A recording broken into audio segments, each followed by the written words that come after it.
नमस्कार independent housewife channel रे मु आपण समस्त को बहुत बहुत स्वागत जनाउची। मु सुनीता आज आपनक सम्मुख रे उपस्थापन करबा को जाउची आम प्रिय साधना पहाच पुस्तकर आउ एक सरल शिक्षणीय एवं हृदयस्पर्शी कविता। तेबे भिडियोटी शेष पर्यंत निश्चय देखंतु आ भल लागिले लाइक शेयर एवं मो चैनल को सब्सक्राइब करंतु। जीवन में उन्नति करने समस्ते चाहती किंतु कहीं किसी लोग बहुत उन्नति करते बहुत आग को बढ़ी जाती आउ किसी लोग जहाँ इच्छा करते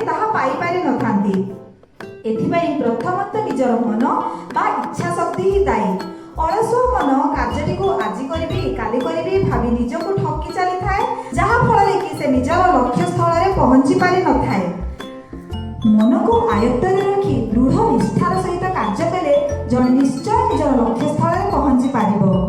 तेणु आयत्तर थिबा मनटी होउची आम मानकर परम मित्र। एहाकु नै मो माउसी श्रीमती अनुपमा महांतक लिखित मन तो सबुरी मूल कविताटी आपनकु गाई सुनाउची। आशा करूची आपनकु कविताटी बहुत भल लागिबो एवं बहुत किछि शिखिबाकु मिलिबो। इच्छा होई थाए प्रगति पथरे आगको बढ़िबा पाई उंकी मारी थाए केते जे सपन हिसाब ताहार नाही। महत काम को पूरण करिण लभिब धन सम्मान परिस्थिति जेबे साधई बाधक सबु रहे अपूरण। केते जे बाहाना करई मानव कहे मो भाग्य रे नाही एते प्रतिकूले किए बा केउ शिखरे उठिछि काहे। एनुह कारण प्रगति पथरे सबु तो सहज अटे दृढ़ निष्ठा जदि रहिब कार्य आगकू तो बाट फिटे। जेपरि कठिन अमान्य बाछुरी हलरे जोचिबा पाई मन को शासन करी कार्य कले बाधा किछि रहे नाही। अलसुआ मन आजि काली करी ठकी ठकी चली थाए नियमित तार कोठर अभ्यास सबु उपचार हुए। बसीभूत मन अटे निज मित्र मिलय अभीष्ट फल निज आयत्तरे न रहिले ताहा हुए सिना महाकाल।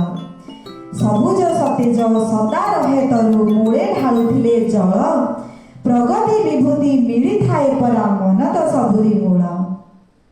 आसतु एही कविताटी को पुणी थरे मु आपनकु बंगलाश्री छंदरे गाई सुनाउची। इच्छा होई थाए प्रगति पथरे आगकु चालिबा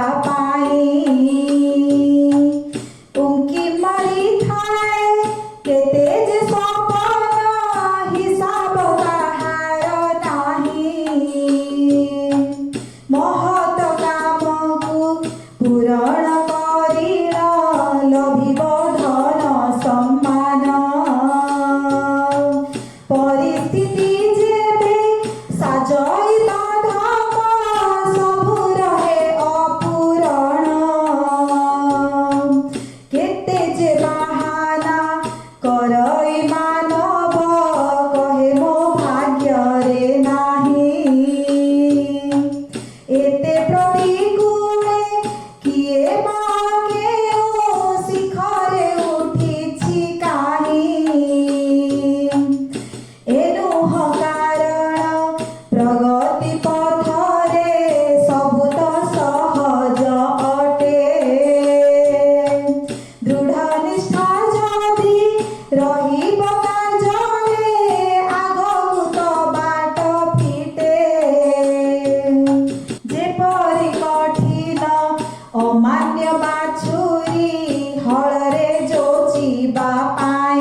जदि कविताटी आपको भल लगुच ताहले कमेंट कर निश्चय जनइबे।